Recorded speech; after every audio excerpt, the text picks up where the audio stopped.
अश्वनी कुमार जो वर्ल्ड के सर्वश्रेष्ठ वैद्य है, उनकी एक बार वंदना कर लेते हैं। ओम रागादिरोगान सततानुसक्तान अशेष काय प्रसुतान शेषान औत्सुक्य मोहारति दान यो पूर्व वैद्याय नमस्तु तस्मै। नमस्ते सभी। सभी साथियों को नमस्कार। भगवान धन्वंतरी की कृपा से आज की कक्षा का प्रारंभ कर रहे हैं। आयुर्वेद को समझने के लिए सबसे पहले हमें अपना शारीरिक स्ट्रक्चर समझना पड़ेगा जी। जब हमें शारीरिक स्ट्रक्चर की समझ होगी, शरीर की समझ होगी कि शरीर में कौन से दोष है, कौन से धातुएं हैं, कौन से मल है, उनके क्या कार्य है, जब हम ये समझ पाएंगे और जब उनके इस स्ट्रक्चर में गड़बड़ी रहेगी तो ही बीमारियां पैदा होती है। तो जिन साथियों के पास अष्टांग हृदय है वो अपना पेज नंबर 160 सूत्र स्थानम का 11वां अध्याय पेज नंबर 160 जहाँ पे कल हमने पढ़ना शुरू किया था, और जिन साथियों के पास अभी अष्टांग हृदय नहीं है तो वो उनके लिए कल ग्रुप में हमने वो टॉपिक भेज दिया था। गुरदर्शन जी अभी स्क्रीन पे भी लगाए हुए हैं, तो इसमें हम पढ़ रहे हैं। कल हमने पढ़ा था शरीर को समझने के लिए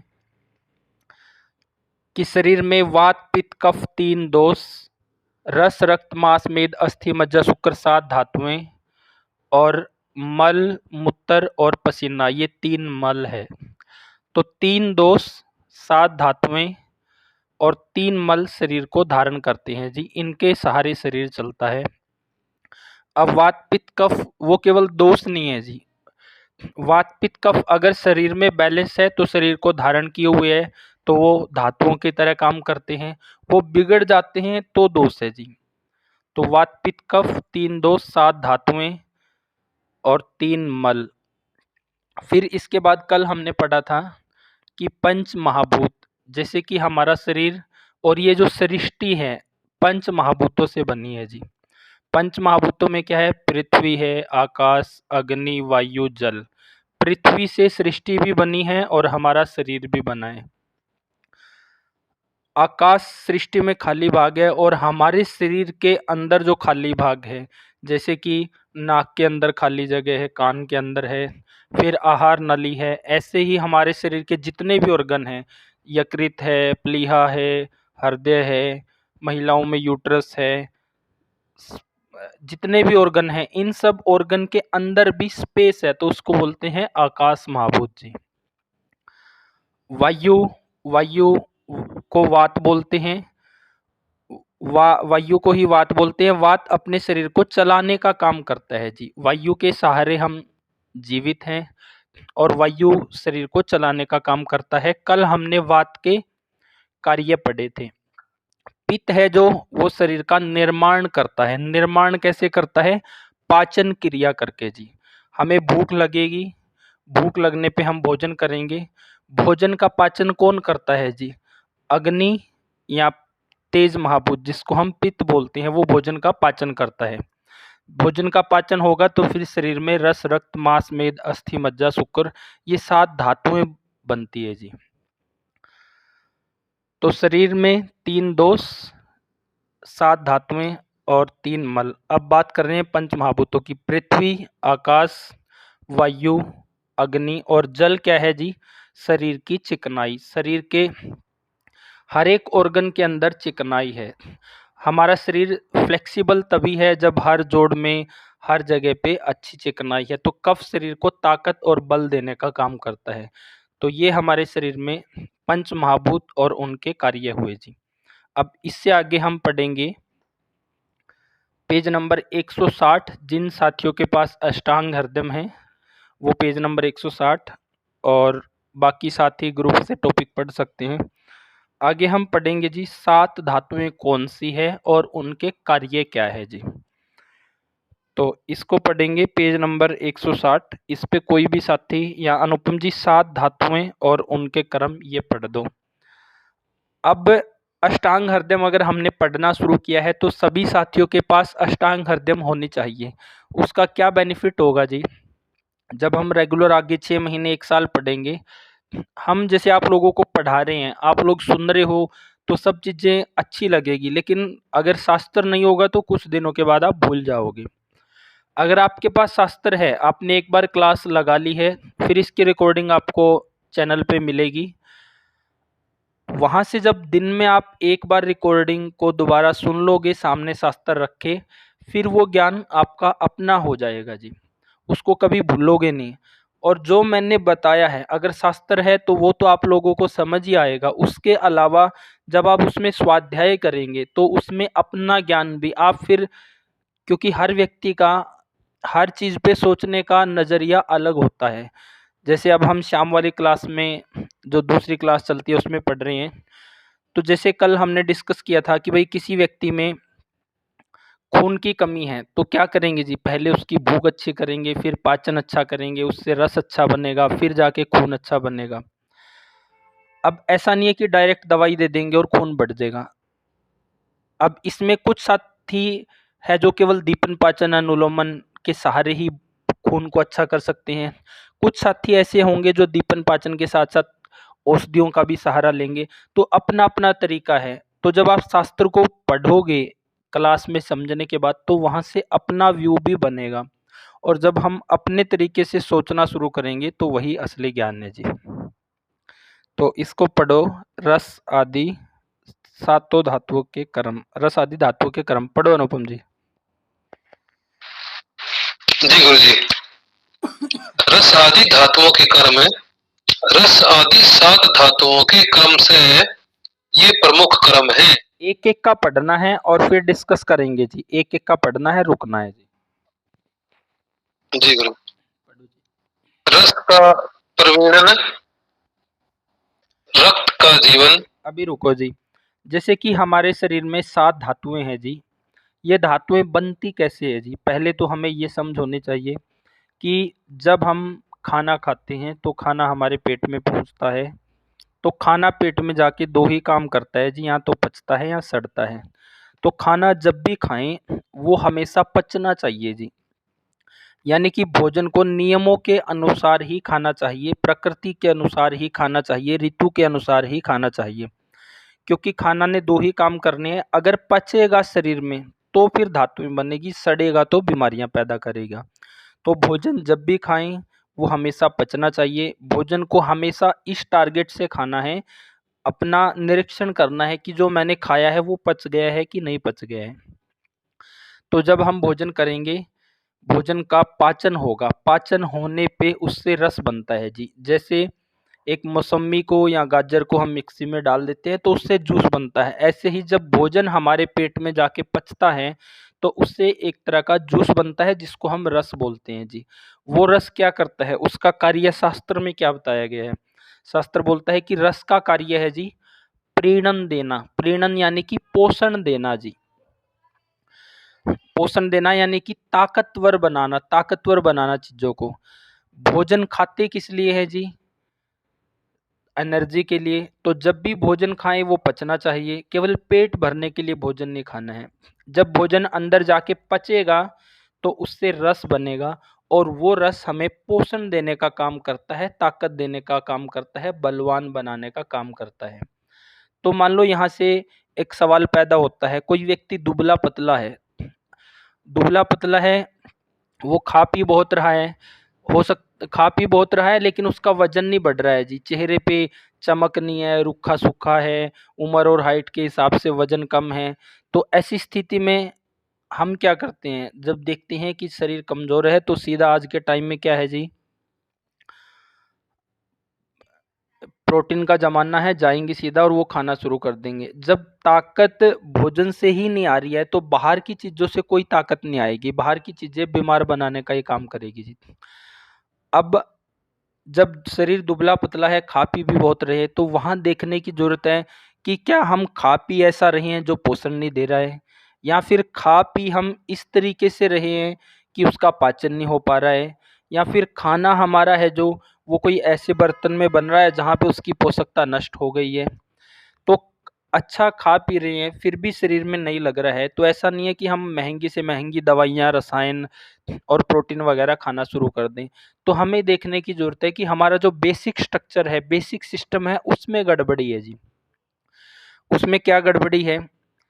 अब हो सकता है कि असमय पे खा रहे हूँ जी। असमय पे मतलब समय क्या है जी भोजन का? भोजन पेट में जाके दो ही काम करेगा, या पचेगा या सड़ेगा। पचेगा तो शरीर में लगेगा, सड़ेगा तो बीमारियां पैदा करेगा। पचेगा तो शरीर में पहली धातु, जिसको हम रस धातु बोलते हैं, वो बनेगी और उससे शरीर का पोषण होगा जी। अब सुबह का जो टाइम है भोजन का, आप देखते हैं कि इस सृष्टि में हर प्राणी है, पशु पक्षी है, वो सुबह निकल सूरज उगते ही अपने भोजन की तलाश में चला जाता है जी। तो आयुर्वेद के अनुसार सुबह ब्रह्म मुहूर्त में उठ जाना चाहिए, 6 बजे से पहले मल त्याग हो जाना चाहिए, और फिर 7 से साढ़े 9 के बीच में ये बढ़िया टाइम है, क्योंकि उस समय अग्नि सबसे अच्छी होती है जी, सूरज निकलने के साथ ही।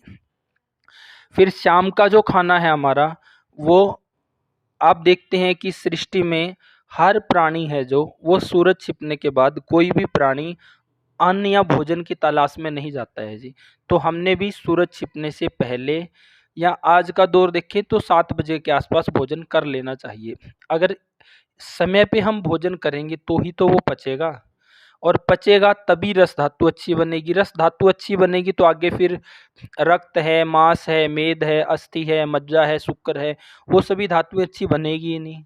और जब रस अच्छा बनेगा, उसका ही काम है शरीर को पोषण देने का, तो जब रस अच्छा ही नहीं बनेगा तो पोषण भी नहीं आएगा।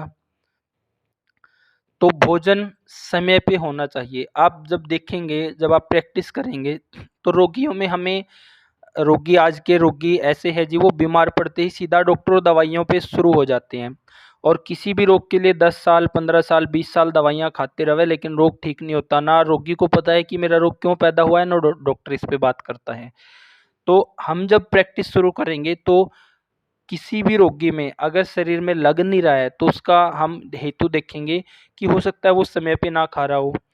फिर समय पे शाम का खाना हो सकता है वो 8 बजे खा रहा हो, 9 बजे खा रहा हो, 10 बजे खा रहा हो। तो उसका मतलब क्या है? वो खाने को केवल अंदर डाल रहा है जी, खाना पच नहीं रहा है। 80% लोग केवल इस वजह से बीमार रहते हैं कि जो उनके खाने का टाइम ठीक नहीं है, और उनका खाने का समय ठीक नहीं है, और वो अपनी भूख और प्रकृति के अनुसार नहीं खा रहे हैं। 80% लोग इसलिए बीमार रहते हैं। तो जब तक उसके खाने का सिस्टम ही नहीं ठीक होगा, शरीर बना है खाने के लिए जी, और जब खाने के लिए ही टाइम नहीं है, तो फिर हम जी किस लिए रहे हैं जी। तो पहला, खाने का समय ठीक होना चाहिए। फिर आजकल ब्रांड चला हुआ है कि जी मल्टीग्रेन का, यानी बहुत से आटे मिक्स करके खाते हैं, या एक ही समय में रोटी भी खा रहे हैं, दाल भी खा रहे हैं, चावल भी है, उसके साथ सब्जी भी है, तो इतना सारा खा रहे हैं। आयुर्वेद ऐसा बोलता है जी कि आप एक समय में एक ही तरह का खाओ। मान लो आप में से किसी ने अभी आइसक्रीम खाई है और 10 मिनट बाद ही आपको कॉफ़ी पिला दें, तो पेट किसको पचाएगा जी? किसी को भी नहीं पचाएगा, क्योंकि दोनों के गुण धर्म और प्रकृति अलग अलग है। इसी तरह से जब हम कई तरह का आटा मिक्स करके खाते हैं, या कई तरह के फ्रूट एक समय में खाते हैं, या एक ही समय में रोटी भी है, सब्जी भी है, दाल भी है, चावल भी है, खीर भी है, उसमें कई तरह के भोजन एक ही समय में है, तो उससे क्या है, उन सब की प्रकृति अलग अलग होने से अब पेट कंफ्यूजन में है कि किसको पचाए जी। कोई भारी हो सकता है उसमें, कोई हल्का हो सकता है, कोई रूखा हो सकता है उसमें, कोई तरी वाला हो सकता है। तो ऐसे में क्या है, समय के साथ साथ जो हमारे पेट की पाचन अग्नि है, जठराग्नि है, वही मंद हो जाएगी जी। फिर वहाँ पे जब वो मंद हो जाएगी, तो क्या होगा, भोजन पेट में जाके दो ही काम होते हैं, या पचता है या सड़ता है। अब सड़ेगा तो बीमारियां जी, अग्नि कमजोर होगी तो भी सड़ेगा, असमय पे खाएंगे फिर भी सड़ेगा, और भूख के अनुसार नहीं खाएंगे तो भी सड़ेगा जी।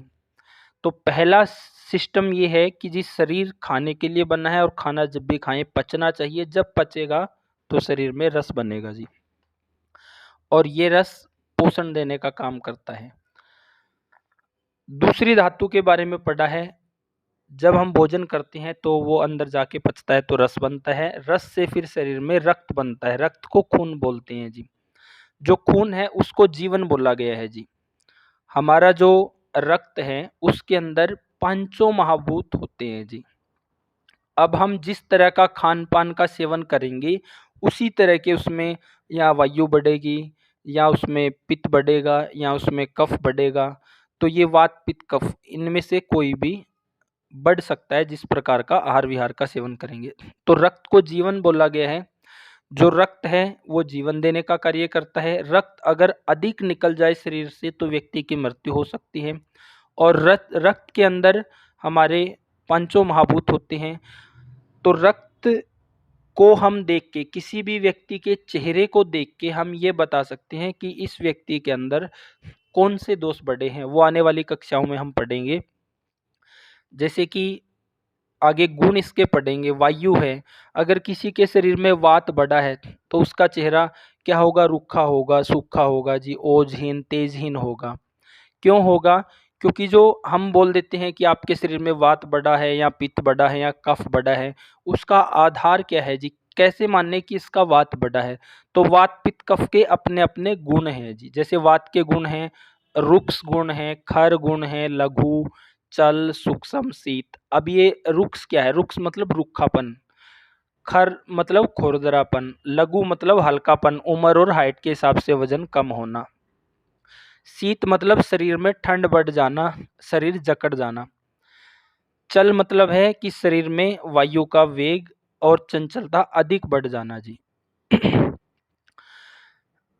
जब हमारे शरीर में वात बढ़ता है तो वो अपने गुणों के साथ बढ़ता है जी। मान लो एक व्यक्ति ऐसा है जो अपने जीवन में चिकनाई खाता ही नहीं है जी, दूध पीता ही नहीं है, तो उसके शरीर में चिकनाई नहीं जाएगी, तो उसके अंदर रुखापन ही बढ़ेगा। रुक्ष गुण यानी कि शरीर में रुखापन बढ़ना। जब रुखापन लंबे समय तक बढ़ा रहेगा तो वहाँ पे खुरदरापन भी उसमें आएगा जी, खुरदरापन भी बढ़ेगा।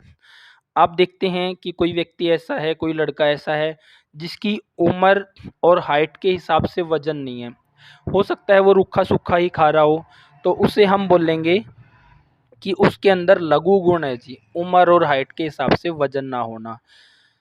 रुक्ष गुण क्यों बढ़ेगा? शुद्ध चिकनाई का सेवन ना करने से। अब शुद्ध चिकनाई क्या है? गाय का दूध, ओजवर्धक गाय का दूध और गाय का घी। अब आप बोलेंगे कि हजम नहीं हो रही है, तो उसमें आयुर्वेद में आगे आगे हम पढ़ेंगे। अगर किसी को चिकनाई हजम नहीं हो रही है तो पहले उसका दीपन अच्छा करना है, यानी भूख अच्छे से लगे, फिर पाचन अच्छा करना है, फिर उसको चिकनाई खिलाना है।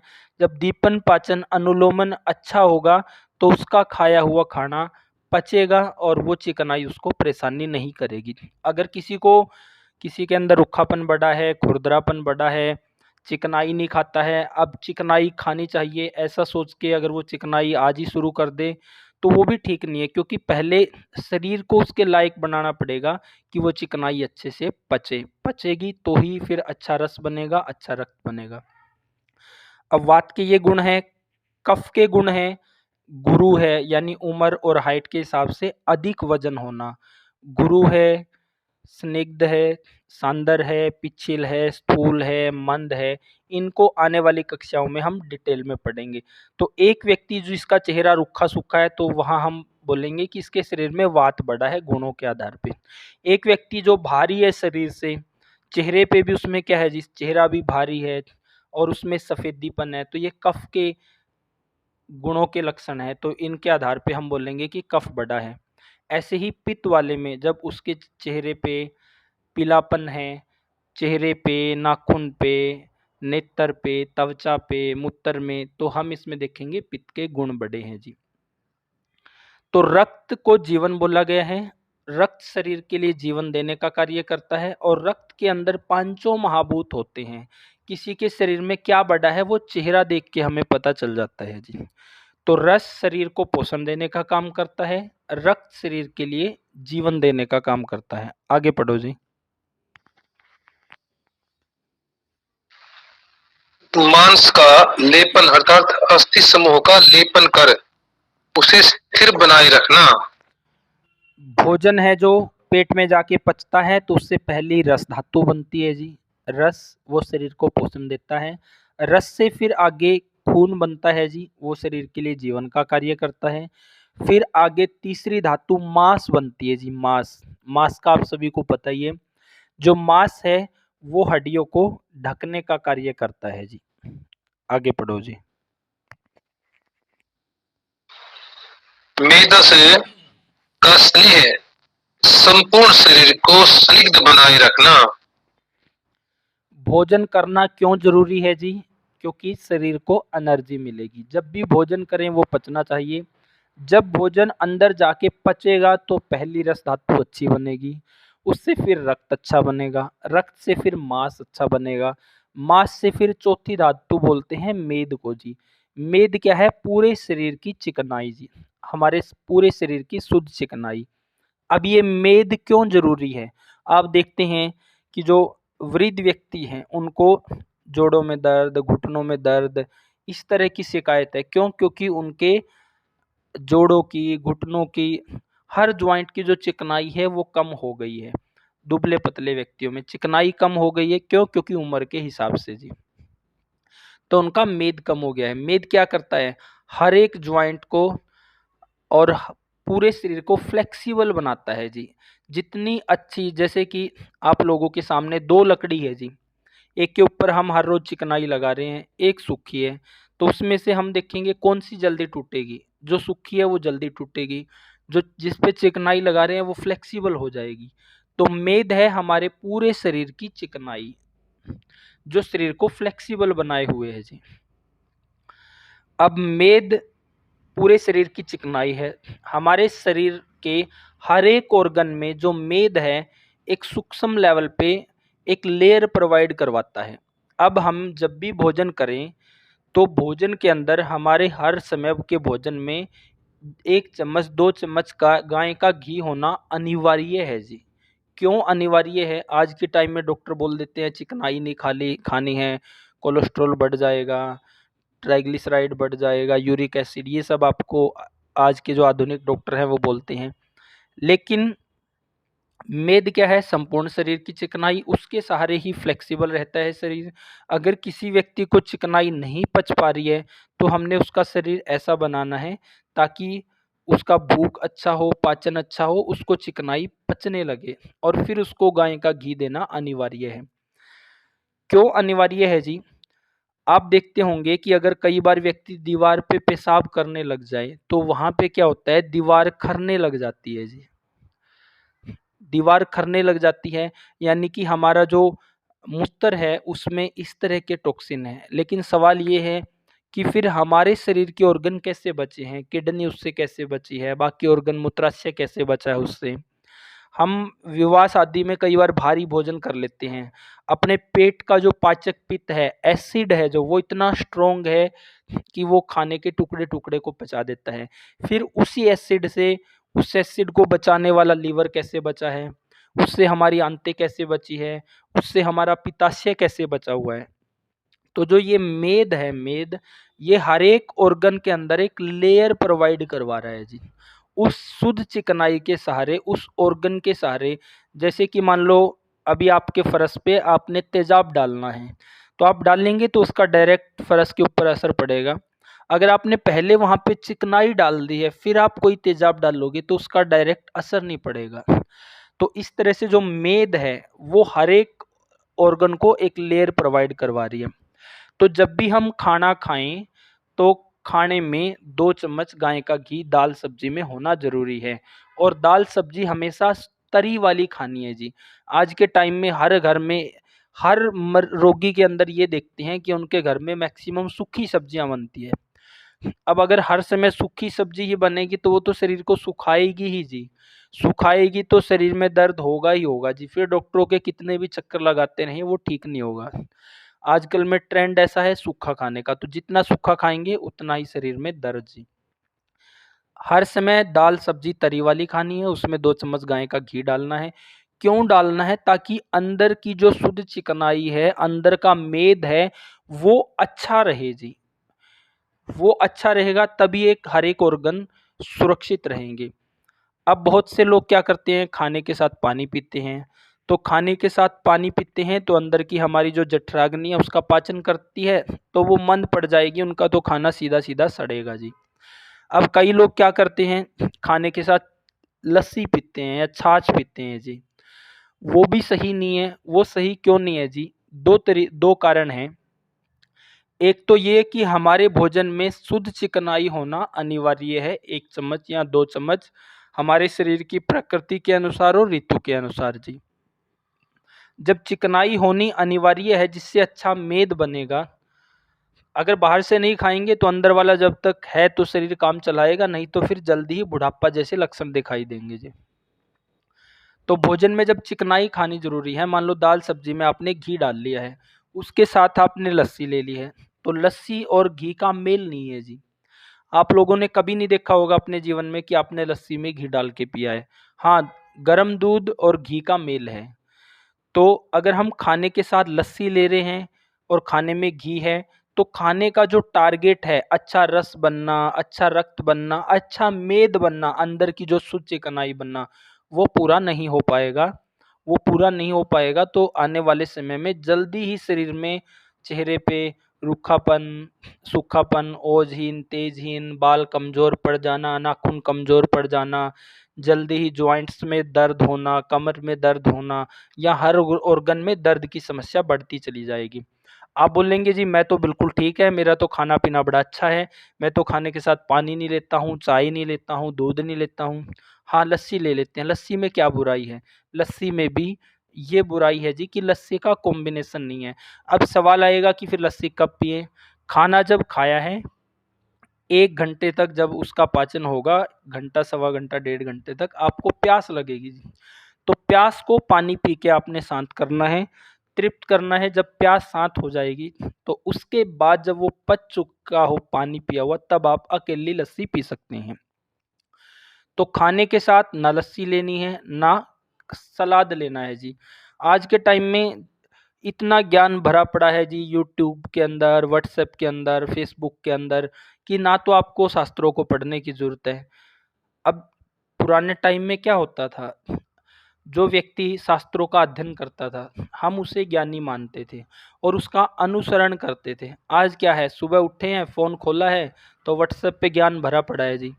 तो शास्त्रों की तरफ जाने का समय ही नहीं है, क्योंकि जिस कार्य के लिए आपको शास्त्रों की तरफ जाना चाहिए, वो तो सुबह उठते ही आपके मोबाइल में, व्हाट्सएप पे, फेसबुक पे, यूट्यूब पे भरा पड़ा है। अब उसमें सही क्या है जी?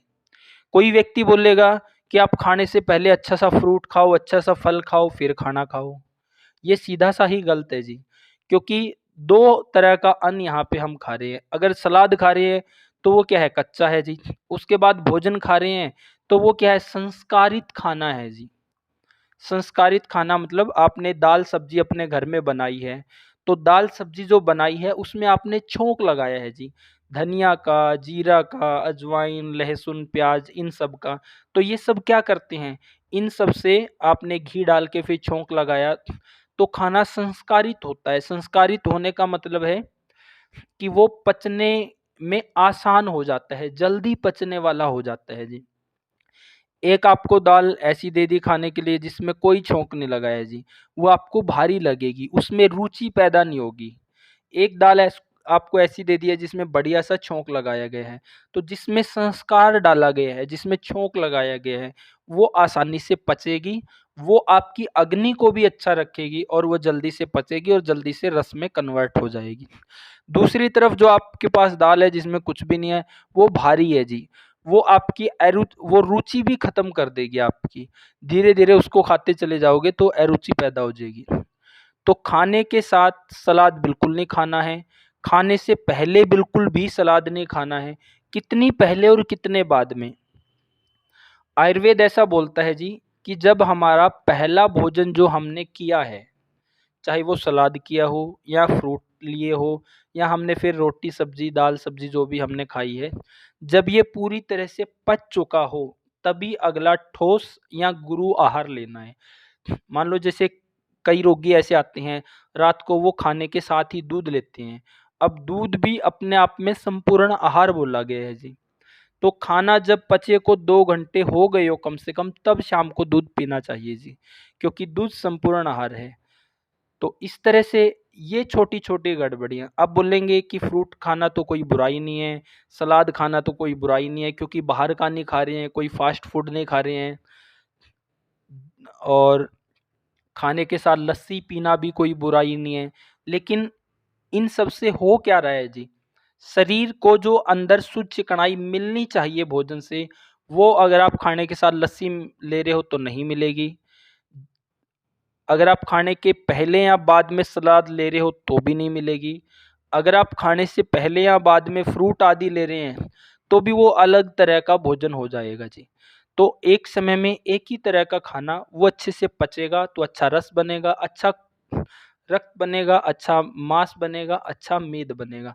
अगर शरीर के हर एक ऑर्गन को अच्छा रखना है, हर एक ऑर्गन को, तो खाना समय पे खाना है, पचना चाहिए। तरी वाली दाल सब्जी खानी है, उसके अंदर शुद्ध ओज शुद्ध चिकनाई ओजवर्धक गाय का घी अवश्य डालना है। 1 चम्मच 2 चम्मच अपनी प्रकृति या शरीर के दोष के हिसाब से।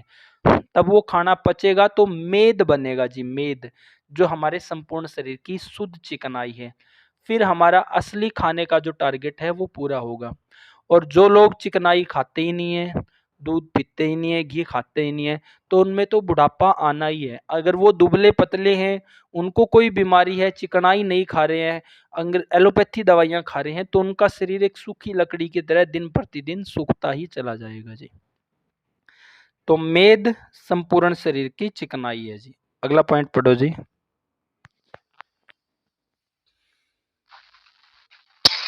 अस्थि का धारण करना। भोजन करने से रस बनता है जी। रस से फिर खून बनता है जिसको रक्त बोलते हैं, फिर मांस बनता है, फिर मेद बनता है, फिर मेद से शरीर में अस्थियां बनती है। अस्थियां मतलब हड्डियां। हड्डियां जो हमारे शरीर को धारण किए हुए हैं, जो हमारे शरीर को स्ट्रक्चर और ढांचा प्रदान किए हुए हैं जी। तो भोजन पचने से रस, रक्त, मांस, मेद और अस्थि, अस्थियों का काम है शरीर को ढांचा देना जी। अगला पढ़ो जी। मज्जा का अस्थियों की पूर्ति करना। हड्डियों के भीतर जो स्निग्ध पदार्थ पाया जाता है वही मज्जा है। उसके अभाव में अस्थियों तथा अस्थि संधियों में पीड़ा का अनुभव होने लगता है। अब कई वृद्ध व्यक्ति ऐसे बोल देते हैं कि जी मेरी तो हड्डियों में दर्द है। हड्डियों में दर्द है तो इसको कैसे ठीक करोगे जी? क्या दवाई खाने से हड्डियों का दर्द ठीक हो जाएगा? हड्डियों का दर्द है किसके अंदर है जी? दुबले पतले व्यक्ति के अंदर। तो वहाँ पे क्या है? उसका रस अच्छा नहीं बन रहा है, खून अच्छा नहीं बन रहा है, मांस अच्छा नहीं बन रहा है, मेद अच्छा नहीं बन रहा है। फिर मेद के बाद की अगली धातु अस्थि नहीं बन रही, अच्छी बन रही है। और फिर अस्थियों के अंदर की जो शुद्ध चिकनाई है, अस्थियों के अंदर की जो चिकनाई है जिसको मज्जा बोलते हैं, वो भी अच्छी नहीं बन रही है। जब मज्जा भी अच्छी नहीं बन रही है, तो हड्डियों में तो दर्द होगा ही। और उसका समाधान केवल ऐसा नहीं है कि आप उसको कैल्शियम खिलाना शुरू कर दो। इसलिए तो लोग ठीक नहीं हो पाते हैं, क्योंकि हम बेसिक चीज़ों को ठीक नहीं कर पाते हैं जी। 80% बीमारियां भोजन की गड़बड़ी से है आज के समय में। अगर भोजन का तरीका ठीक हो जाए, भोजन पचना शुरू हो जाए, तो 80% लोग तो वैसे ही ठीक हो जाएंगे जी। और जब 80% लोगों का ये सिस्टम बिगड़ा रहता है, क्योंकि शरीर बना है भोजन के लिए और भोजन हमें पता ही नहीं है क्यों खा रहे हैं, हम तो केवल पेट भरने के लिए खाते हैं।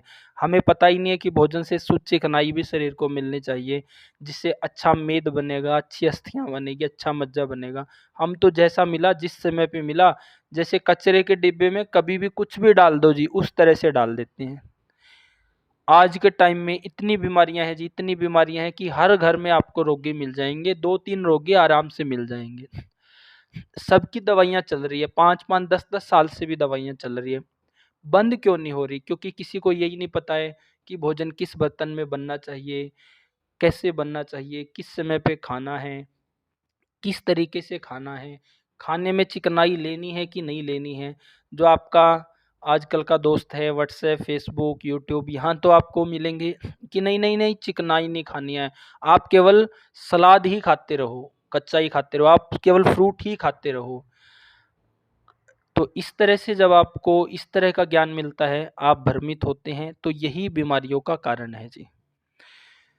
तो किसी की हड्डियों में दर्द है तो हमने क्या करना पड़ेगा, उसका पाचन अच्छा करना पड़ेगा, खाने का सिस्टम चेंज करना पड़ेगा, अच्छा रस बनेगा, रक्त बनेगा, मांस, मेद, अस्थि, मज्जा, जब ये धातुएं अच्छी बनेगी तो जाके उसका दर्द ठीक होगा जी। आगे पढ़ो जी। तथा शुक्र का गर्भ उत्पादन गर्म होता है। जो शुक्र है, शुक्र ये हमारे शरीर की 7वीं धातु है जी। भोजन पचने से रस, रक्त, मांस, मेद, अस्थि, मज्जा और फिर जाके बनता है शुक्र। शुक्र से जिससे कि गर्भ ठहरता है जी, गर्भ कंसीव होता है शुक्र के सहारे। और ये शुक्र जितना अच्छा होगा उतना ही फिर आगे हमारे शरीर में शुक्र का जो उपधातु बोला गया है ओज, ओज मतलब कि हमारी जीवनीय शक्ति, जीवनीय शक्ति को ओज बोला गया है। ओज डिपेंड करता है, जितना अच्छा ओज होगा उतना ही हमारे चेहरे पे चमक होगी, उड़ता उतना ही हमारे अंदर वीरता, पराक्रमकता के भाव होंगे। तो ओज हमारा हमारी जीवनीय शक्ति है जी, वो डिपेंड करता है कि शुक्र कितना अच्छा है। आजकल रोगी ऐसे आते हैं जी कि जिनको नील शुक्राणु मिलते हैं या कम शुक्राणु मिलते हैं, या शुक्राणु में क्या है जी, स्लगिशनेस है। तो इन सब में क्या है, एक ही तरह का ट्रीटमेंट चल रहा है जी कि सबको उठा के ऐसी औषधियाँ दे दे जो शुक्र को बढ़ाने का काम करती हैं। एक व्यक्ति जिसका खाने का सिस्टम ही ठीक नहीं है, आप उसको कितनी भी बड़ी बड़ी दवाइयाँ, शतावरी है, सफ़ेद मुसली है, अश्वगंधा है, कोंच बीज है, तालम खाना है, गोखरू है, शिलाजीत है, कुछ भी उठा के दे दो, जब तक उसका भोजन ठीक नहीं है तो कोई भी दवाई उसको ठीक करने वाली नहीं है जी।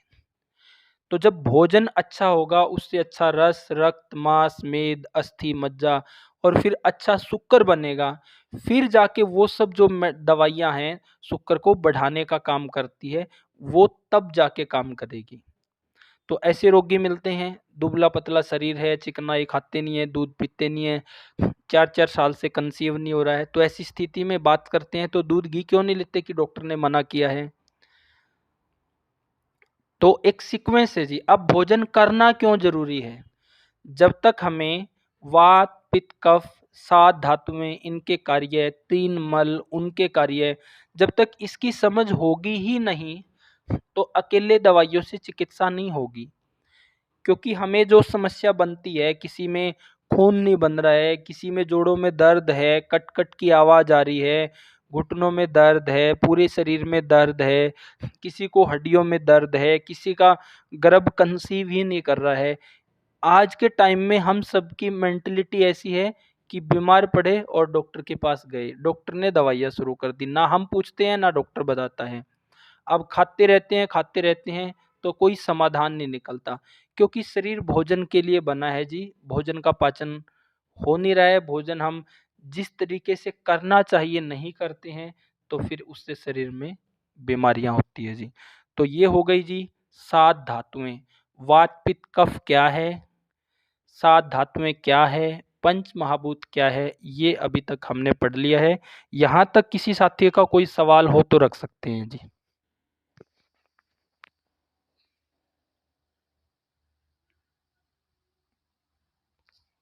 अगर सवाल नहीं है, हाँ जी,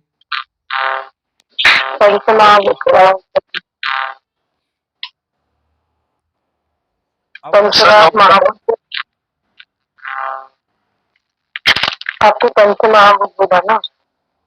हाँ जी, पंच महाभूत पंच महाभूत क्या है जी, वो बताना जी एक बार, ये करें। बताओ अनुपम जी एक बार।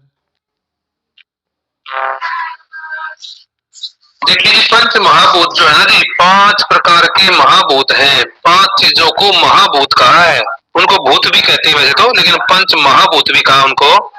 तो वो कौन कौन से महाभूत हैं? आकाश जो है ये एक महाभूत है, सबसे बड़ा आकाश महाभूत है। और उसके बाद जो है, एक मिनट, एक मिनट, चलो कोई बात नहीं, मैं बताता हूँ जी। पंच महाभूत क्या है जी, आपने सृष्टि में देखा है जी, सृष्टि में आप देखते हैं कि पृथ्वी सृष्टि में है, पृथ्वी है, सृष्टि में आकाश है, सृष्टि में वायु बहती है, सृष्टि में अग्नि है जो सूरज से मिलती हैं, और सृष्टि में जल है जी। तो ये पंच महाभूत है। इन पंच महाभूतों से ही सृष्टि बनी है और इन पंच महाभूतों से ही अपना शरीर बना है जी। पंच महाभूतों में पृथ्वी से अपना शरीर बना है, आकाश शरीर के अंदर का खाली भाग है, वायु शरीर को चलाने का काम करती है जिसको वात बोलते हैं, पित्त शरीर का निर्माण करता है, पाचन क्रियाएं करके धातुएं बनाता है, और पित्त को ही अग्नि बोलते हैं, और जल शरीर में ताकत देने का काम करता है। तो इन्हीं पंच महाभूतों से सृष्टि चलती है और इन्हीं पंच महाभूतों से हमारा शरीर चलता है जी। हुआ जी क्लियर?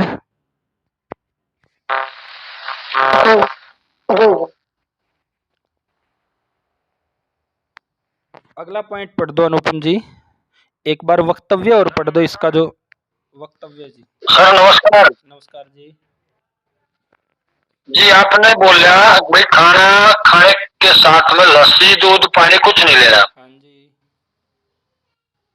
ये जी हम पहली बार सुन रहे हैं और कुछ अटपटा लगा जी, इसके ऊपर थोड़ा विश्लेषण किया जाए। लस्सी का तो खास कर किया जाए, क्योंकि हमने राजीव दीक्षित को पढ़ा, ज्यादा पढ़ा तो नहीं है अष्टांग हरण, लेकिन राजीव दीक्षित जी बार बार इसको एक ही बात कहते हैं, लस्सी ही ले सकते हैं हम और अन्यथा कुछ नहीं। अब आपने कभी किसी को ऐसा देखा है जी कि लस्सी के अंदर घी डाल के पिया हो? नहीं, लस्सी के अंदर घी डालकर तो नहीं मैंने देखा जी। हाँ, अभी आप एक बार सुनो कि लस्सी क्यों नहीं लेनी है जी। हमने पढ़ा कि भोजन करना क्यों है जी, क्योंकि जब भोजन पचेगा तो शरीर में 7 धातुएं बनेगी जी। भोजन पचने से 7 धातुएं, रस बनेगा, रक्त बनेगा, मांस बनेगा, मेद बनेगा, अस्थि, मज्जा, शुक्र। अब मेद क्या है जी? पूरे शरीर की चिकनाई। हमारे जोड़ है, हमारे ज्वाइंट्स है, वो तभी तो काम कर रहे हैं जब इनके अंदर चिकनाई है। अगर चिकनाई ही ना हो तो इनका जो ग्रीस है एक तरह से वो खत्म हो जाएगा, ये कट कट की आवाज भी आएगी, दर्द भी करेगी। और शरीर के जिस जिस ऑर्गन से चिकनाई खत्म होगी वहीं पे दर्द होगा जी। अब भोजन हमारा तरी वाला होना चाहिए, दाल सब्जी, उसमें 2 चम्मच गाय का घी डाल के लेना है। जब घी ले रहे हैं तो उसके साथ लस्सी लेंगे तो फिर वो उसी तरह से हो जाएगा जैसे लस्सी में हम अगर घी डाल के पिए तो वो क्या करेगा, घी का पचन नहीं होगा जी। गर्म दूध में तो आप लोगों ने देखा ही होगा कि रात को सोते समय भी दूध डाल के पीते हैं, क्योंकि गर्म दूध जो है वो गर्म होने के कारण घी को जल्दी पचाने का काम करेगा। या फिर गर्म पानी में भी घी डाल के पिलाया जाता है, क्योंकि घी को पचने के लिए अग्नि चाहिए जी। अब हम जब लस्सी पीते हैं तो लस्सी में क्या है जी? जलियांश है। सलाद में क्या है? जलियांश है। तो खाने में जब हमने घी डाला है तो खाने के साथ पानी क्यों नहीं पीना है जी? क्योंकि पानी, शीतल पानी और घी का मेल नहीं है। लस्सी और घी का मेल नहीं है, क्योंकि लस्सी में भी ज्यादातर जलियांश है। और सलाद और घी का भी मेल नहीं है खाने के साथ। तो ये है जी, खाने से शरीर को शुद्ध चिकनाई मिलनी चाहिए और घी को पचने के लिए उसके साथ ऐसा द्रव्य चाहिए जो उसकी अग्नि को और बढ़ाए, यानी खुद पाचन करने वाला हो। आप कुछ दिन घी में अगर लस्सी में घी डाल के पी के देखेंगे तो आपको पता चलेगा कि जी घी का पाचन नहीं हो पा रहा है, इसलिए नहीं लेनी है जी, क्योंकि खाने में घी डालने हैं तो लस्सी नहीं लेनी है जी। अब क्या बोलेंगे जी आप? नमस्कार सर जी, मैं नवादा से सचिन कुमार बोल रहा हूँ। हाँ जी। जी हेलो सर जी। हाँ जी। हाँ जी। हाँ जी, ये जो है आप ट्राइग्लिसरीन और ये तेल के बारे में जो बता रहे थे, घी जैसे दूध मखाना, तो जिसकी ट्राइग्लिसरीन या कोलेस्ट्रॉल जो बढ़ जाता है तो वो तो परहेज कर देता है। वो बढ़ता क्यों है जी? कोलेस्ट्रोलियन ट्राइग्लिसराइड है क्या वो? कोलेस्ट्रोल और ट्राइग्लिसराइड, देखो खाना जब अंदर जाके दो ही काम करता है, या पचता है या सड़ता है।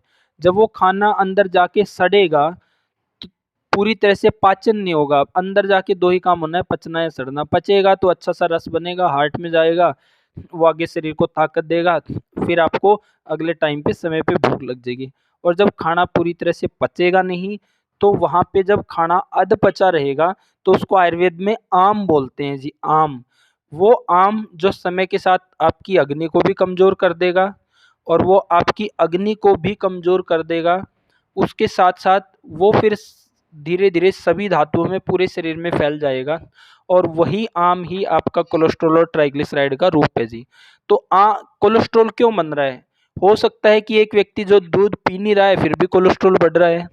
तो दूध और घी तो कोलेस्ट्रॉल नहीं बढ़ाते। कोलेस्ट्रॉल कब बढ़ेगा? जब अग्नि मंद होगी और खाने का पाचन नहीं होगा, तब कोलेस्ट्रॉल बढ़ेगा जी। और किससे बढ़ता है कोलेस्ट्रॉल? गाय का, भैंस का दूध है, भैंस का घी है, वो जब खाएंगे, जब आपकी भूख अच्छी नहीं है तो कोलेस्ट्रॉल बढ़ेगा जी। गाय का दूध और गाय के घी से कोलेस्ट्रॉल नहीं बढ़ता है। जिस व्यक्ति की भूख अच्छी है, पाचन अच्छा है, तो वो गाय का दूध और घी ले सकता है। भैंस वाले से बढ़ेगा जी। और कोलेस्ट्रॉल किसका बढ़ेगा? जिसकी भूख अच्छी नहीं है, पाचन अच्छा नहीं है जी। अगर किसी को कोलेस्ट्रॉल नहीं बढ़ने देना है तो पाचन अच्छा करना पड़ेगा। अगर पाचन अच्छा है तो हम गाय का दूध और घी ले सकते हैं, तो उससे कोलेस्ट्रॉल नहीं बढ़ेगा। अगर पाचन ही अच्छा नहीं है तो कोलेस्ट्रॉल कहाँ से पैदा हुआ है? पाचन अच्छा ना होने से, जठराग्नि, पाचन शक्ति अच्छी ना होने से जी। आचार्य जी, एक मेरा प्रश्न भी है। हाँ जी। आचार्य जी, हाँ जी। हाँ जी। जैसे आपने बताया कि फ्रूट के साथ, भोजन के साथ फ्रूट नहीं खाना और सलाद भी नहीं खाना। दिन, ये भी कहा जाता है कि दिन में 2 या 3 बार ही भोजन लेना चाहिए, सुबह या शाम या सुबह दोपहर रात। ठीक है जी। 3 समय तो हमने दाल रोटी सब्जी जो भी खानी है वो खा ली, तो फ्रूट किस समय खाएंगे? मेनली आयुर्वेद। हाँ, अच्छा सवाल है जी। अच्छा सवाल है जी। अब सुनो, आयुर्वेद ऐसा बोलता है जी, जिस समय अग्निहोत्र, हम हवन है जो दिन में 2 बार करते हैं, अग्निहोत्र सुबह और शाम को, तो भोजन भी 2 बार ही करें। खासकर वो लोग जिनका ज़्यादा मेहनत का काम नहीं है, सुबह और शाम को 2 बार भोजन करें, सूरज निकलने के 2.5 घंटे तक, सूरज छिपने से पहले तक जी। तो ये टाइम है भोजन करने के, यहाँ करेंगे पचेगा। बीच में एक टाइम पे आप भोजन अवॉइड करके वहाँ पे अकेला फ्रूट खा सकते हैं, एक दिन अकेला सलाद खा सकते हैं, तो इस तरह से उसको शामिल कर सकते हैं जी। ठीक है आचार्य जी, थोड़ा सा प्रश्न है। जैसे मैं सुबह का भोजन 9 बजे करता हूँ, उसके बाद फिर सीधा मैं शाम का भोजन 4:30 बजे करता हूँ, तो बीच में फ्रूट किस समय लेना चाहिए? जिस समय आपको भूख महसूस हो, क्योंकि खाना कब है? जब भूख होगी। भूख होगी तो खाया हुआ पचेगा, पचेगा तो शरीर में लगेगा, नहीं पचेगा तो सड़ेगा, आम बनेगा तो कोलेस्ट्रॉल, ट्राइग्लिसराइड, यूरिक एसिड, ये सब बड़ा मिलेगा जी। तो ऐसा नहीं है कि खाने का टारगेट ही रखना है, भूख के अनुसार। अगर दोपहर को जब भी आपको बीच में भूख लग रही है तो उसी समय खा लो जी।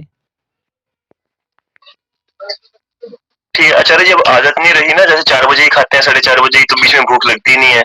सुबह ही खाने के बाद शाम में 4 बजे ही भूख लगती है खाने के समय में, तो ऐसे में हमें अब क्या शुरुआत करनी चाहिए? ऐसे में ऐसा है जी, जो 4:30 बजे खा रहे हो उसको थोड़ा सा डिले कर सकते हो, 5 बजे तक, 5:30 बजे तक, क्योंकि ये टाइम है खाने का। 4:30 थोड़ा जल्दी है, तो इसको आप 5:30, 5, 5:30 तक ले जा सकते हो। और फिर भूख, आपको बीच में भूख लग रही है तो खा, बिना भूख के खाओगे तो वो पचेगा ही नहीं, जो उस चीज़ का वो है ही नहीं, पाचन होगा ही नहीं। और सुबह वाले खाने को 1 घंटा पहले कर सकते हो, शाम वाले को 1 घंटा थोड़ा डिले कर दो, या 6 बजे तक भी शाम का खाना चलेगा। तो फिर आपको बीच में भी अग्नि का बल अच्छा हो सकता है। ठीक है। और आचार्य जी, खाने में हम दाल सब्जी के साथ में शक्कर वगैरह खा सकते हैं, जो गुड़ की शक्कर होती है? ऐसा है जी, जिस टाइम पे, एक टाइम पे, जैसे कई बार भारी भोजन का क्या होता है कि भाई हलवा है, एक दिन फिर आप हलवा ही खा लो एक समय के भोजन में। आपने किसी दिन घर में गाजर पाक बनाया है तो गाजर पाक ही खा लो जी। और आपने कोई मधुर रस या कोई भारी भोजन बनाया है तो वो अकेला ही ले लो। अब आपकी ये है शक्कर और रोटी और शक्कर है, ठीक है, वो डिपेंड करेगा कि कितना ले रहे हो जी आप, जी। कितना ले रहे हो उसमें। अगर ऐसा है आचार्य जी, थोड़ा आप थोड़ा ले रहे हैं तो मधुर रस भोजन के आरंभ में ले सकते हैं जी, ले सकते हैं जी। बस उसके साथ भी शर्त यही है कि उसके साथ खाने में फिर सलाद ना हो, खाने में लस्सी ना हो। क्योंकि आप देखेंगे कि अगर आप रोटी और शक्कर खा के ऊपर से लस्सी पिएंगे तो पाचन बिगड़ जाएगा, क्योंकि लस्सी और घी का मेल नहीं है जी। फिर जो अंदर खाने से शुद्ध चिकनाई मिलनी चाहिए वो नहीं मिलेगी जी। ठीक है आचार्य जी। और आचार्य जी आटा कौन सा होना चाहिए, जैसे गेहूं और या बाजरा वगैरह, क्या बेस्ट है लेने के लिए? आटा ऋतु के अनुसार इस्तेमाल करो जी। जैसे अभी सर्दियां हैं, सर्दियों में मक्की का सबसे बेस्ट है, बाजरे का बेस्ट है जी। और फिर तीसरे नंबर पे आप गेहूं का भी ले सकते हैं। तो मक्की और बाजरा ले रहे हैं तो इन दिनों में भूख अच्छी होती है, भारी चीज़ें खाने के लिए बोला गया है। तो फिर उसके साथ अच्छे से घी खा सकते हैं जी, हम बाजरा और मक्का ले रहे हैं तो इस ऋतु में ये आटा बेस्ट है, ऋतु के अनुसार जी। और गर्मियों के टाइम में आपके पास, गर्मियों के टाइम में जौ हैं, गेहूँ हैं, ज्वार है, तो ये सब ऋतु के अनुसार जो भी आटा है वो बेस्ट है जी। और आचार्य जी ड्राई फ्रूट कब लेना चाहिए, खाने के साथ ले सकते हैं या सुबह की या दोपहर की, शाम की? बिल्कुल भी नहीं लेना चाहिए जी। ड्राई फ्रूट नाम क्या है जी, ड्राई फ्रूट। बहुत लोग क्या करते हैं, रात को भिगो दिया सुबह खाते हैं जी, पूरी तरह से गलत है जी। जो ड्राई फ्रूट है उसको लेने का विधान ये है, जैसे आजकल के टाइम में आप सुबह 8 बजे भोजन कर रहे हैं, शाम को आप 6 बजे भोजन कर रहे हैं, बीच में आपको भूख लग रही है, तो ताज़ा गाजर का हलवा बनाओ, इस समय गाजर भरपूर है, हलवा बनाओ और उसके अंदर आप ड्राई फ्रूट डालो जी। जो ड्राई फ्रूट का कॉम्बिनेशन है वो चिकनाई के साथ है, या तो आप खीर में डालो ड्राई फ्रूट को, या आप हलवे में डालो। इस तरह के आइटम के साथ जब आप ड्राई फ्रूट खाओगे तो वो बेटर है जी। नहीं तो लोगों को देखते हैं जी, कितना ड्राई फ्रूट खाते हैं, इतना ड्राई फ्रूट खाते हैं कि उनके भी कोलेस्ट्रॉल, ट्राइग्लिसराइड और यूरिक एसिड बढ़ा हुआ है। एक तो हमारे यहाँ पंचकुला में एक अग्रवाल जी थे, वो बोलते हैं कि मैं और मेरी वाइफ 1 साल में 1 बोरी बादाम की इस्तेमाल कर लेते हैं जी। फिर उनको तो कोई रोग नहीं होना चाहिए जब इतना ड्राई फ्रूट खा रही हैं। वही है कि खाने का तरीका सही नहीं है जी। अब खाने के साथ जैसे ये भाई साहब पीछे बोल रहे थे कि लस्सी नहीं पीना मुझे अटपटा लगा। एक और गलती क्या करते हैं जी, पहले तो घी और लस्सी का कॉम्बिनेशन नहीं है। घी अनिवार्य है खाने में, लस्सी आप जब खाना पच चुका हो तब ले सकते हैं जी। लस्सी की मनाही नहीं है, लस्सी कोई बुरी चीज़ नहीं है, लेकिन घी के साथ कॉम्बिनेशन नहीं है। और दूसरा क्या करते हैं कि हमारे यहाँ पे खासकर हरियाणा पंजाब में कि खाना खाएंगे कितना, 3 रोटी 4 रोटी, और लस्सी पियेंगे जी आधा लीटर। अब आधा लीटर लस्सी, क्या 4 रोटी के आधा लीटर जो पानी है, क्या वो 4 रोटी के लिए जितना आटा गूँथना है उसमें उपयोग हो सकता है जी? 4 रोटी का आपने आटा गूँथना है, क्या उसमें आधा लीटर पानी लग सकता है? नहीं लगेगा जी। हाँ, तो जो पेट है, शरीर है, ये भी एक मशीनरी की तरह है जी। इसका जो नियम है खाने का, वो ये है कि 50% ठोस ले, 25% लिक्विड ले और 25% जगह खाली छोड़ दो। और इसमें क्या है, अगर आपकी दाल सब्जी तरी वाली है तो फिर आपको अलग से लिक्विड लेने की भी ज़रूरत नहीं है जी। तो ये है जी लस्सी पीने वालों के लिए कि खाना कम लेते हैं, लस्सी ज़्यादा लेते हैं जी।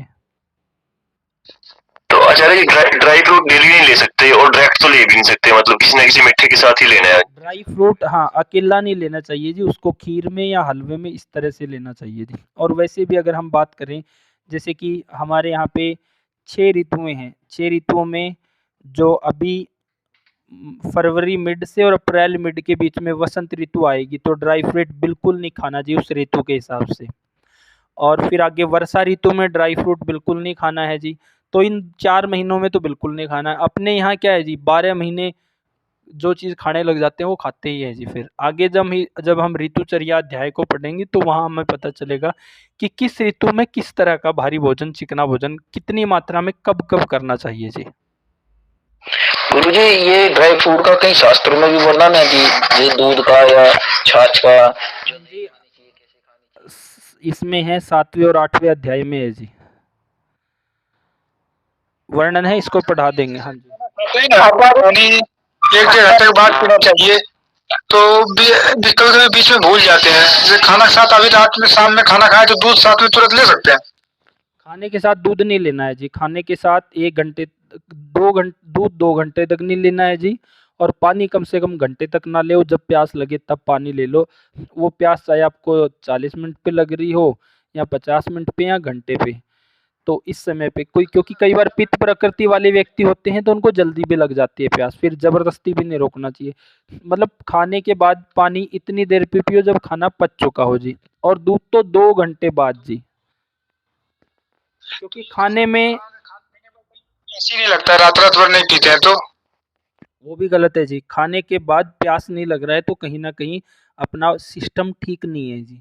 खाने के 1 डेढ़ घंटे बाद तो बढ़िया प्यास लगनी चाहिए जी। सुबह भी नहीं लगता, कभी दिन सुबह दिन में खाते हैं तो नहीं लगता। ड्राई फ्रूट्स बोले थे आपने, ड्राई फ्रूट्स भी ठंडी में खा सकते हैं कि नहीं?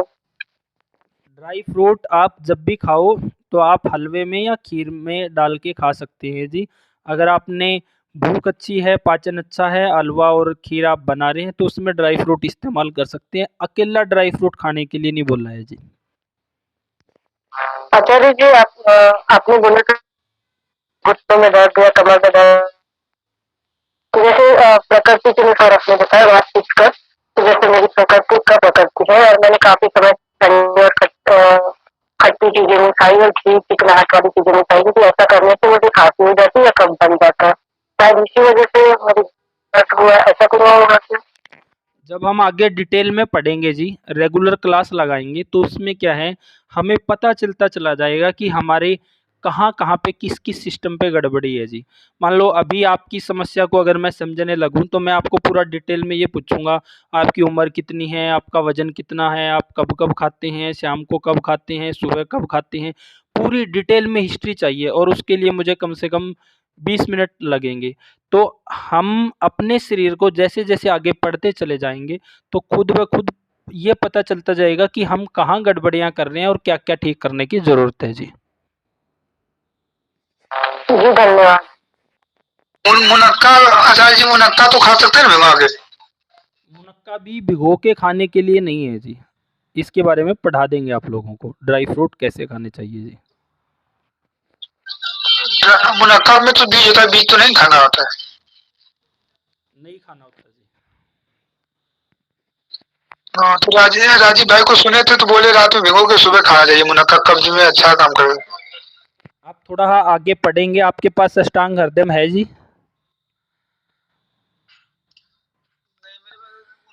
राजीव जी का है बुक जो लिखे थे वो ना। जैसे कोई व्यक्ति बोल देता है जी खाने से पहले फ्रूट खाओ, कोई बोल देता है सलाद खाओ। अब हम बोल रहे हैं भई खाने के 2 घंटे तक तो ये सब बिल्कुल नहीं खाना है जब तक खाना ना पचे। अब सही क्या है जी इसमें? सही तो वही है जो शास्त्र में है। आप धीरे-धीरे शास्त्र आप मँगवाओ, शास्त्र आपके पास होगा तो पढ़ेंगे, तो आपको पता चल जाएगा क्या सही है, क्या गलत है। नहीं दिन भर व्हाट्सएप पे इतना ज्ञान चलता है, वो तो कन्फ्यूज़न करने वाला ही है जी। नहीं, अष्टांग राजीव भाई का बुक है वो हम पढ़े थे उसमें। तो आप इस क्लास अष्टांग हृदय को पढ़ेंगे, आपको पता चल जाएगा जी क्या सही है और क्या गलत है, किसमें क्या-क्या चेंज करना है जी। जी, जी, बिल्कुल सही कहा आचार्य जी आपने। शास्त्र के हिसाब से ही चलने में लाभ है। व्यक्ति तो जितने होते हैं उतनी बातें हो जाती हैं। इससे भ्रम ही फैलता है। आप बिल्कुल सही पढ़ा रहे हैं आचार्य जी। अष्टांग हृदय के हिसाब से ही सबको फॉलो करने के लिए कहें और आप रेगुलर लें क्लास। हम करते हैं। देखिए ऐसा है जी, जब हम आगे गुणों को पढ़ेंगे ना, वात के गुण हैं, पित्त के गुण हैं। अब कोई बोल देता है कि आपके शरीर में कफ बढ़ा है, अभी ये बहन जी ने बोला था कि मेरे शरीर में कफ बढ़ा है। अब कैसे माने कफ बढ़ा है जी? केवल सर्दी खांसी जुकाम होना ही कफ बढ़ा होना नहीं होता है जी। कफ के गुण हैं, गुरु है, स्थूल है, पिछिल है, सांदर है। क्या बढ़ा है अंदर, कौन सा गुण बढ़ा है, उसी का तो ट्रीटमेंट करेंगे। तो आगे जब हम गुणों को पढ़ेंगे, वात के गुण क्या है, पित्त के क्या है, कफ के क्या गुण हैं, तो उसके आधार पे हमें ये पता चल जाएगा कि मेरा शरीर किस प्रकृति का है, कौन से दोष बढ़े हैं और मुझे क्या खाना चाहिए जी। आचार्य जी ये कंप्लीट ग्रंथ अष्टांग हृदय कितने समय में हो जाएगा अगर हम ऑनलाइन आपसे क्लास लेते हैं? 1 साल लगेगी जी। ठीक है आचार्य जी, ठीक। 3 महीने में आपको पूरा सही गलत का डिफरेंस हो जाएगा। 3 महीने में आपने क्लास लगा ली है तो बाहर आप किसी से कोई चिकित्सा नहीं लोगे, 3 महीने में ऐसे बन जाओगे। और 6 महीने में बहुत अच्छी पकड़ हो जाएगी, लेकिन डीपली पूरा सामने रोगी बैठा है, उसका शरीर देख के हम ये बता सकते हैं क्या खाता है, क्या पीता है, किस तरह से इसका शरीर ऐसा हुआ है, क्या-क्या बीमारियाँ हैं जी। बहुत अच्छा आचार्य जी, धन्यवाद।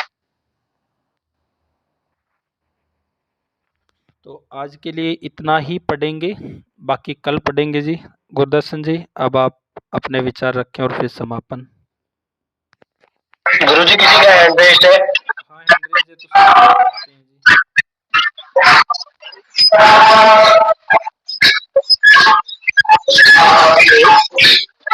हेलो। हाँ जी, पूछिए।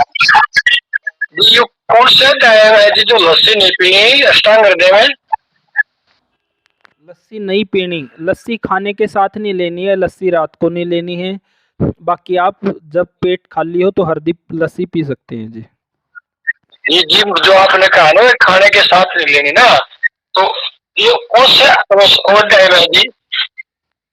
ऐसा है जी, आप खाने में सूखा खाना पसंद करेंगे या चिकनाई वाला खाना पसंद करेंगे?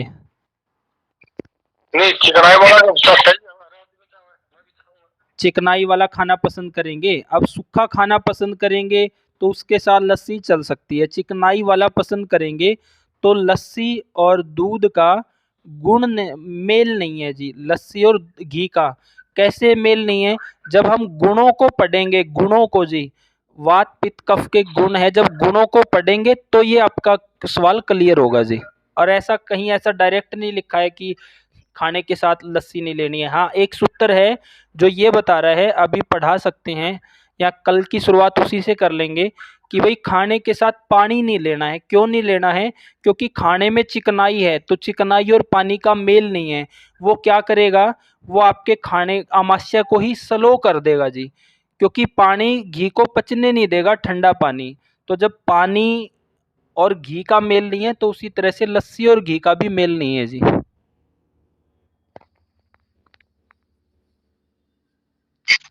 आचार्य जी, आजकल सर्दी में पंजीरी डाली होती है, तो एक समय तो भोजन करेंगे तो एक समय खाली पंजीरी ही लें, इसके साथ और रोटी ना खाएं ना, ऐसा ही ठीक रहेगा आपके हिसाब से? इसको थोड़े दिनों के बाद क्लियर होगा जी ये सवाल, जब हम ऋतुचर्या अध्याय को पढ़ेंगे। ठीक है। घी तो सब्जी के साथ दाल के साथ ले सकते हैं। हाँ, दाल सब्जी में घी डालना जरूरी है जी। जिनको अच्छी भूख लगती है, जिनको भूख अच्छी नहीं लगती है, पहले भूख अच्छी करनी है फिर घी खाना है जी।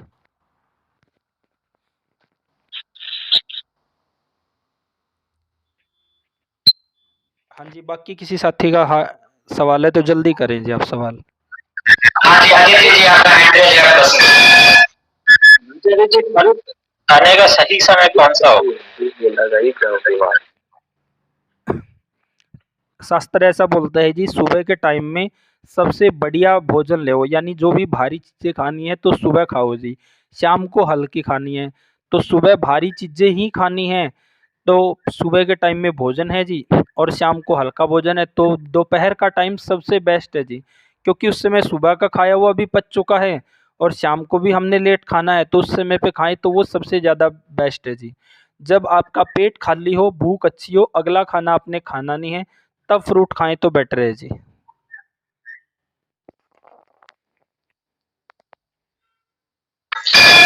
जी, इनका प्रश्न था कि भोजन कब करना चाहिए साथ, तो ये जो है आपको पढ़ने को मिलेगा, ये आपको पढ़ने को मिलेगा अष्टांग नियम के जो अध्याय है, 8वां अध्याय, तो उसमें पढ़ने को मिलेगा आपको शास्त्रीय भोजन का नियम। तो वहां पे आपको मिल जाएगा, है ना, पूरा एक अध्याय है, मात्रा स्थिति अध्याय की पूरी मात्रा बताएगी, कौन से भोजन हमें कितनी खानी चाहिए, कब खानी चाहिए, कैसे खानी चाहिए, उसकी पूरी एक अध्याय है, एक पूरे सिलेबस है, उसका नाम है मात्रा स्थिति अध्याय, अष्टांग नियम अध्याय 8 जी। और तो भाई साहब ने प्रश्न पूछा था कि कहाँ पे लिखा है साहब साहब कि हमें लस्सी के साथ दूध, लस्सी के साथ हमें जो है घी, मैंने रोटी के साथ हमें घी नहीं लेनी चाहिए जी। तो देखिए जी, सबसे पहले तो मैंने खुद को है कि मैंने लगातार 2 साल रोटी से लस्सी लिया, मेरे को बहुत नुकसान हुआ। जब पता चला तो हमें पता चला, जब हमने शास्त्र पढ़ा बैठ से, तो पता चला कि हमने वहां पे गलती किया। तो अगर इसका रेफरेंस में देखना चाहें तो एक अध्याय है अष्टांग नियम सूत्र स्थान अध्याय 5 द्रव्य विज्ञानी अध्याय में, यहाँ पे दूध और लस्सी के बारे में वर्णन है, जो घी के बारे में वर्णन है। कल पढ़ा देंगे गुरदर्शन जी उसको, गुरदर्शन जी कल पढ़ा देंगे उसको, कल ले लेंगे कल के टॉपिक। हाँ, तो आप और किसी हैंड रेज है, आप हैंड डाउन कर लीजिए अगर कोई और प्रश्न नहीं है तो। वैसे समय हो चुका है, प्रतिदिन शाम को 7 बजे से लेकर के 8 बजे तक यह क्लास सुनना है। तो ये जो है 1 जनवरी से आरंभ था, तो ऐसा नहीं है कि जिन्होंने 1 या 2 जनवरी को क्लास नहीं लगा पाए, ये जो है 10 जनवरी तक जो है डेमो क्लास है, आप 10 दिन तक जो है डेमो क्लास जरूर लीजिए। और वैसे बैच का जो क्लास है वो मतलब क्या है कि सुबह का भी बैच चल रहा है, एक शाम का भी बैच चलिए, नया बैच है, तो ऐसा नहीं है कि हर बैच का क्लास आरंभ होता है।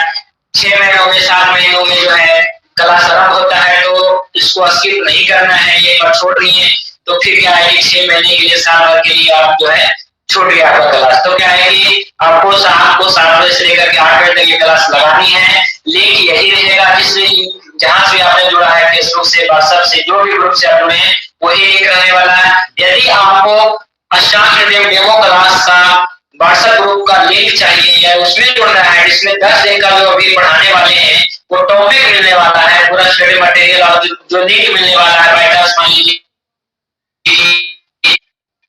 और ये लिंक काम ना किया तो ये सारे जो है मैं ये बता देना चाहता हूँ कि लिंक मैं भेज देता हूँ, या फिर आप मुझे व्हाट्सएप करिए, है ना, मेरे नंबर पे मतलब मैंने शेयर कर दिया था कई बार, तो उसके पे जो है व्हाट्सएप ग्रुप में जुड़ जाइए, ठीक है जी। इससे आपको बहुत बेनिफिट होगा कि आप जो है आपको जो है लिंक वगैरह और टॉपिक वगैरह मिलता रहेगा। और आपको अष्टांग हृदय बुक मंगाने हैं, बहुत सारे मतलब कि साथी हमने हमारे पास अष्टांग हृदय कोई मतलब कि किसी का नहीं लेना, आपको ये जो मूल ग्रंथ है जो 1200 पेज का है, ऐसा नहीं 50 पेज का 100 पेज का कोई अष्टांग हृदय कर दिया लोग चिकित्सा कर, ये सब नहीं करना। आपको मूल संहिता जो भागवत ऋषि का जो है मूल संहिता है, ये अष्टांग हृदय, इस ग्रंथ को जो है आपको अध्ययन करवाया जा रहा है, तो ये ग्रंथ आपको ले जाना है। ऑनलाइन अमेज़न पे, फ्लिपकार्ट पे अवेलेबल है 775 रुपए में, या फिर क्या है कि बच्चे को व्हाट्सएप कर दीजिए अपने एड्रेस, है ना, वो आपको भी मिल जाएगा। मूल संहिता का अध्ययन करने से क्या प्रमाण है, जैसे क्या है कि आपकी प्रमाण अभी तो 2 दिन मात्र क्लास में कितना क्या सभी प्रश्न देंगे, सभी प्रश्नों का उत्तर देंगे। धीरे धीरे जैसे 3 से 6 महीने, आपको 3 महीने में मैंने बताया है कि सही क्या है गलत क्या है, इसका आप निर्णय कर जाएंगे शास्त्र के आधार पे।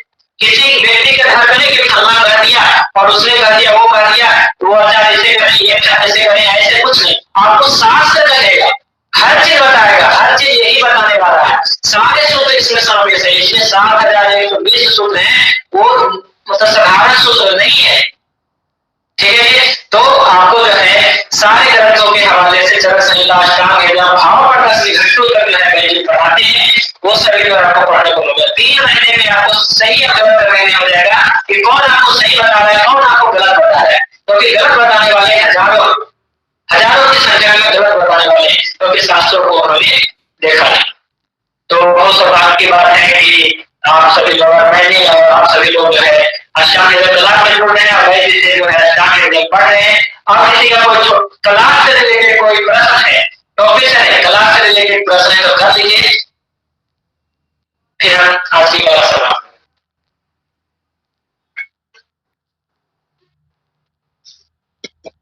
हैंड रेज है विकी जी का और इनका।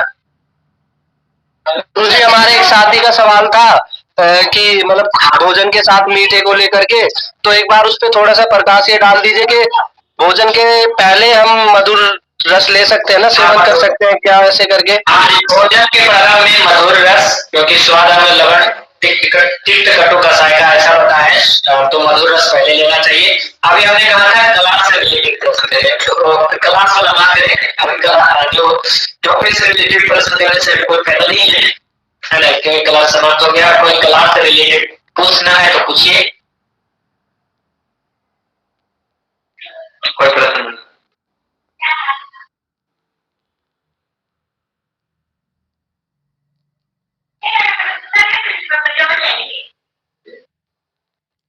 ठीक है जी, तो आप लोग कुछ कहना चाहते हैं क्लास के बारे में, तो सर तो आप कह सकते हैं, है ना। तो शाम को 7 बजे क्लास का वक्त रहेगा प्रतिदिन, और साप्ताहिक एक दिन छुट्टी भी रहेगा, क्लास भी रहेगा, वो फ्राइडे या फिर संडे को रहेगा, क्योंकि पीछे बैच का तो फ्राइडे को रहता है, और वो केवल उस दिन स्टूडेंट के वार्तालाप के लिए होता है, डिस्कशन के लिए होता है, वैसे नहीं होते। तो आप लोग जो है क्लास के बारे में कुछ कहना चाहते हैं बताइए। आप सभी लोगों को क्लास कैसी लग रही है जी, इसके ऊपर अपने कोई 1-2 लाइन का अनुभव हो तो आप बोल सकते हैं। आचार्य जी, मुझे तो बहुत प्रसन्नता हुई है इस क्लास से।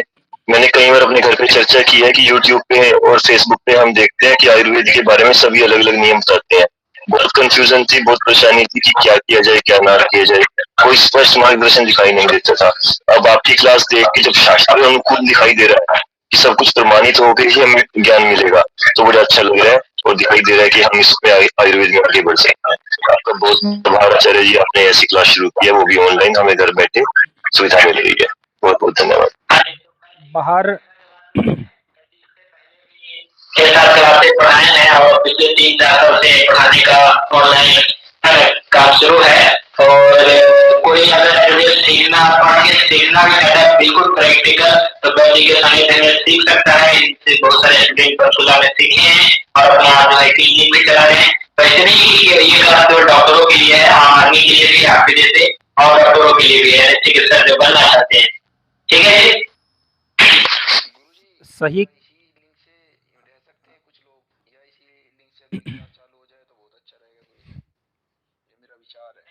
उसका लिंक नहीं लगाना है। इसीलिए यही लिंक चालू हो जाए, जो हटना चाहे हट जाए, वो बाकी इसमें जुड़ा रहे। मैं लिंक में भेज देता हूँ। रवि जी वो दूसरा ही रख लेंगे, उसमें क्या है वो फिर करके फिर हम इसी लिंक से दोबारा जुड़ जाते हैं अपने जो पुराने स्टूडेंट है। ठीक है जी, एक मैं लिंक भेज देता हूँ।